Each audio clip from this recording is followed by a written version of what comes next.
Rusia, praktis, telah menyelesaikan misi penghancuran infrastruktur militer utama Ukraina, termasuk gudang senjata, gudang amunisi, serta sistem penerbangan dan pertahanan udara.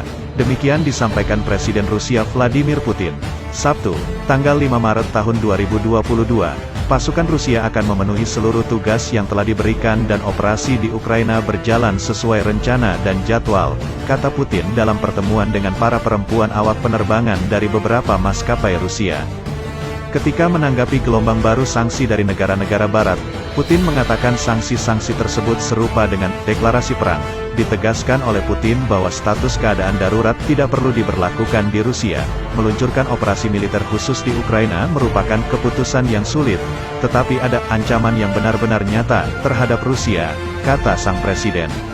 Jika Ukraina bergabung dengan Pakta Pertahanan Atlantik Utara, NATO, seluruh blok militer itu wajib mendukung Kiev secara militeristik dan Ukraina mungkin masuk ke Crimea, sehingga mengakibatkan bentrokan langsung antara Rusia dan NATO, kata Putin memperingatkan.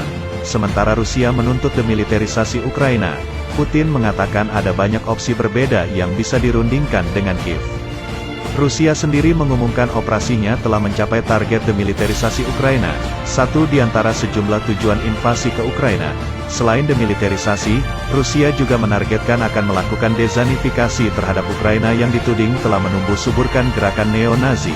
Denazifikasi menjadi target selanjutnya setelah demiliterisasi, sebab target ini akan menyasar orang per orang, atau kelompok-kelompok bersenjata yang mengibarkan simbol-simbol neo-Nazi di Ukraina.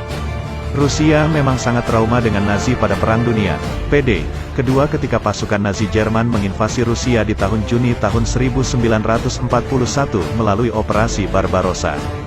Jutaan pasukan Nazi Jerman dan negara-negara sekutunya melancarkan penyerangan besar-besaran ke Rusia. Ketika itu bernama Uni Soviet, jutaan tentara dan pendidik sipil Rusia menjadi korban keganasan Nazi Jerman. Rusia sendiri kemudian melancarkan serangan balik ke Jerman. Jerman ditaklukkan Rusia ketika jutaan pasukan Rusia membalas dengan menyerang dan menaklukkan Berlin, ibu kota Jerman ketika itu, dan memaksa Jerman menyerah pada Uni Soviet dan blok sekutu.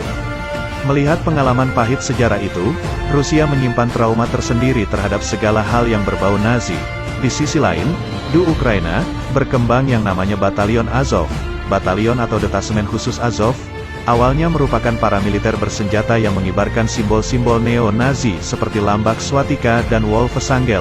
Belakangan, Detasemen Khusus Azov kemudian dimasukkan ke dalam tentara reguler Ukraina. Mereka dikenal sangat kejam, rasistik, dan menjadi pasukan khusus Ukraina untuk menghadapi pemberontak serta rakyat Ukraina Timur yang lebih pro-Rusia. Invasi Rusia, seperti diungkapkan Presiden Vladimir Putin, diantaranya ialah bertujuan demiliterisasi dan denazifikasi. Rusia menyasar fasilitas dan infrastruktur militer Ukraina, serta mengubur keinginan Ukraina bergabung ke dalam NATO, Pakta Pertahanan Atlantik Utara, pimpinan Amerika dan Inggris dan Kanada. Untuk denazifikasi, Rusia ingin memastikan Detasemen Khusus Azov dibubarkan dan dinyatakan sebagai kelompok terlarang.